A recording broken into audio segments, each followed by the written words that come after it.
Você vai aprender física, eu garanto.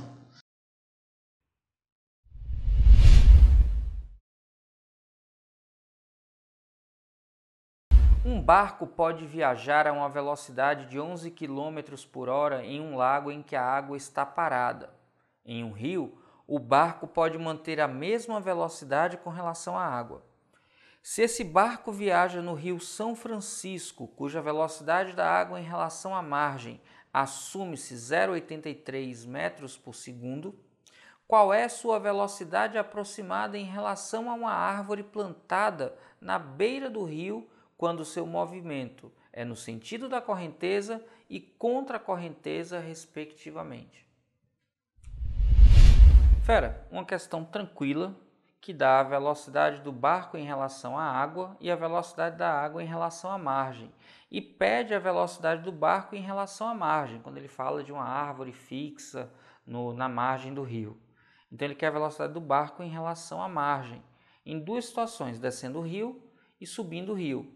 Ora, descendo o rio está a favor, então a correnteza favorece o movimento, e aí eu vou ter que a velocidade do barco em relação à margem é igual à velocidade do barco em relação à água, mais a velocidade da água em relação à margem.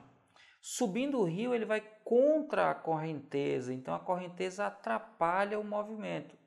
Então eu vou ter que a velocidade do barco em relação à margem é a velocidade do barco em relação à água menos a velocidade da água em relação à margem.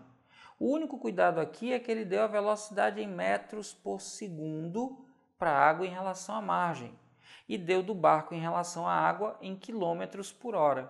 Como todas as alternativas estão em quilômetros por hora, eu vou ter que transformar multiplicando por 3,6.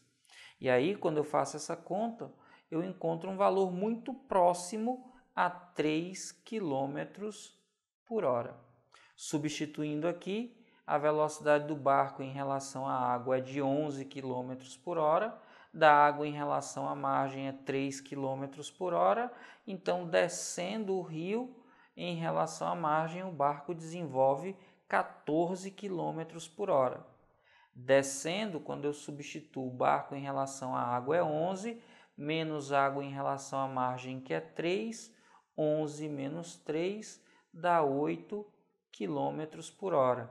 A alternativa que diz 14 descendo e 8 subindo é a da letra A. A de aprovação. Aprovação que é o seu destino, fera. Vamos juntos. E aí, fera, já merece seu like? Então cai matando aí nesse like e já sabe, se tiver dúvida, deixa nos comentários que eu respondo. Um barco percorre seu trajeto de descida de um rio a favor da correnteza com a velocidade de 2 metros por segundo em relação à água. Na subida, contra a correnteza. Retornando ao ponto de partida, sua velocidade é de 8 metros por segundo também em relação à água. Considere que o barco navegue sempre em linha reta e na direção da correnteza, a velocidade da correnteza seja sempre constante e a soma dos tempos de descida e de subida do barco seja igual a 10 minutos. Assim, a maior distância em metros que o barco pode percorrer nesse intervalo de tempo é igual a... Olha aí, fera.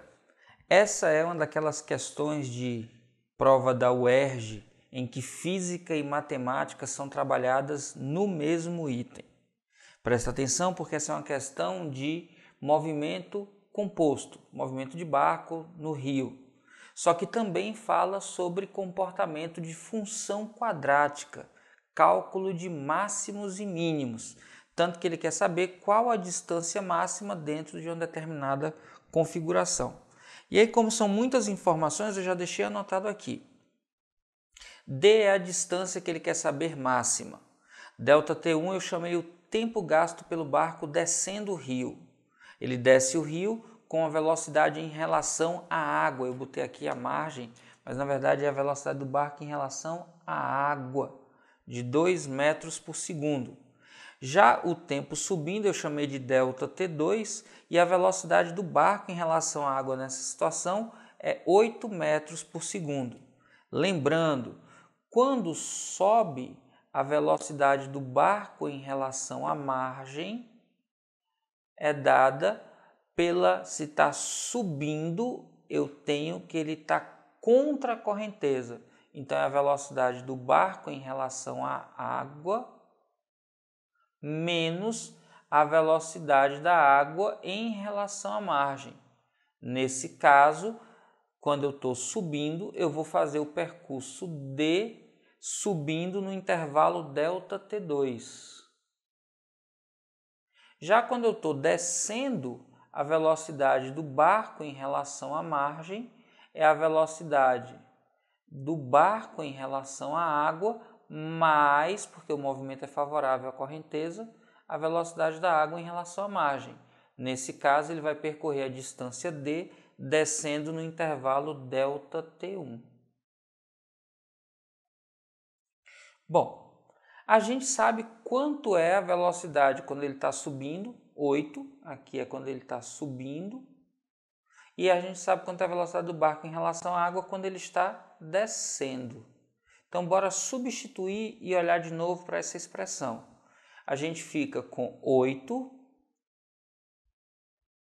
menos a velocidade da água em relação à margem é igual a D sobre ΔT2. E a gente tem que 2, que é a velocidade quando ele está descendo, mais a velocidade da água em relação à margem é igual a D sobre ΔT1. Ele diz na questão que o valor da velocidade da correnteza não muda, então é o mesmo valor nas duas expressões, a gente já pode eliminar. Como? Só somando isso aqui. A gente tem que 8 metros por segundo, atenção, isso é importante, mais 2 metros por segundo, então isso aqui dá 10, é igual à soma dessas frações. Vou colocar aqui como a ordem das parcelas não altera o resultado, D sobre ΔT1 mais D sobre ΔT2. Tenha calma, eu sei que ainda tem muita letra, mas já vai ficar simplificado. Bora tirar o mínimo múltiplo comum aqui. A gente tem que 10 é igual. Tirando o mínimo múltiplo comum, quando tem dois denominadores que eu não conheço, eu multiplico esses denominadores, ΔT1 vezes ΔT2. Aí eu faço ΔT1 dividido por ΔT1 dá ΔT2, vezes D, fica D vezes ΔT2. Do lado de cá, ΔT1 vezes ΔT2 dividido por ΔT2 dá ΔT1, vezes D. Então veja que o D vai ser um fator comum, por isso eu posso multiplicar então aqui D, ΔT1 mais ΔT2. E aí a gente vai fechar essa expressão passando esse ΔT1 que está dividindo para o outro membro multiplicando. Aí eu vou ficar aqui D que multiplica ΔT1 mais ΔT2 é igual a 10 que multiplica ΔT1 vezes ΔT2. Atenção! Ele diz na questão para a gente quanto vale essa soma aqui, porque ele diz que o tempo total de ir e vir é de 10 minutos. Atenção e cuidado, como aqui está em metros por segundo, eu tenho que transformar essa unidade. Se eu sei que ΔT1 mais ΔT2 é 10 minutos, que no caso é a mesma coisa que 600 segundos, eu posso escrever no primeiro membro D que multiplica 600. Veja que já simplificou desse lado. E do lado de cá eu posso escrever 10 que multiplica, atenção agora, se ΔT1 mais ΔT2 é igual a 600, eu posso escrever o ΔT1 em função do ΔT2, ou o contrário, ΔT2 em função do ΔT1.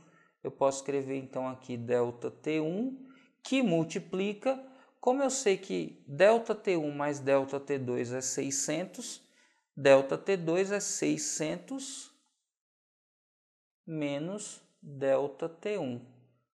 Percebe que a gente agora já tem bem menos letras.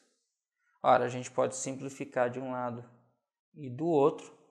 E aí eu vou ter aqui D vezes 60 é igual a 600 vezes ΔT1 menos ΔT1 vezes ΔT1 dá ΔT1 ao quadrado.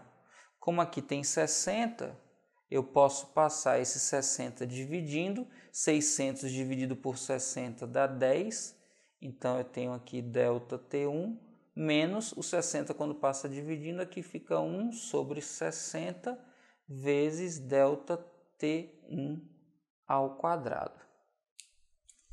Atenção para cá. A física, ela acabou aqui, ó, na hora que a gente fez essa montagem. Daqui para frente é tudo matemática. E o que a gente está olhando para cá é que o valor de D é uma função polinomial do segundo grau.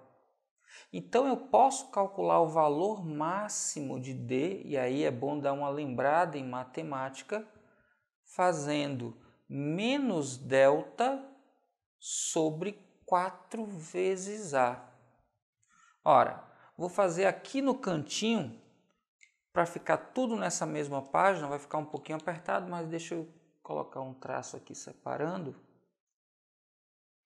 Vou escrever em vermelho para destacar. Lembra que delta é igual ao coeficiente b ao quadrado menos 4 vezes a vezes c. Aqui eu tenho uma função incompleta. Esse 10 aqui faz o papel de b e esse menos 60 faz o papel, menos 1 sobre 60 faz o papel de a.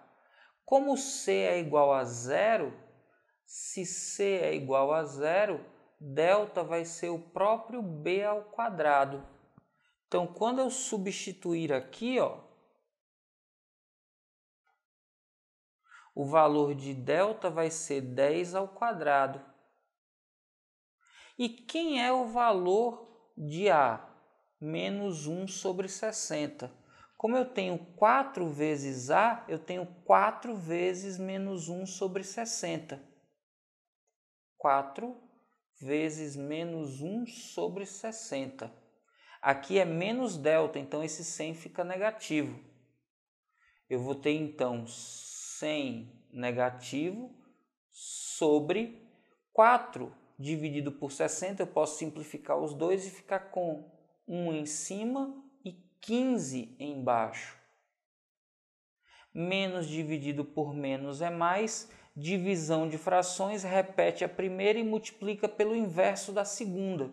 Então eu fico com 100 vezes 15, 1.500 metros.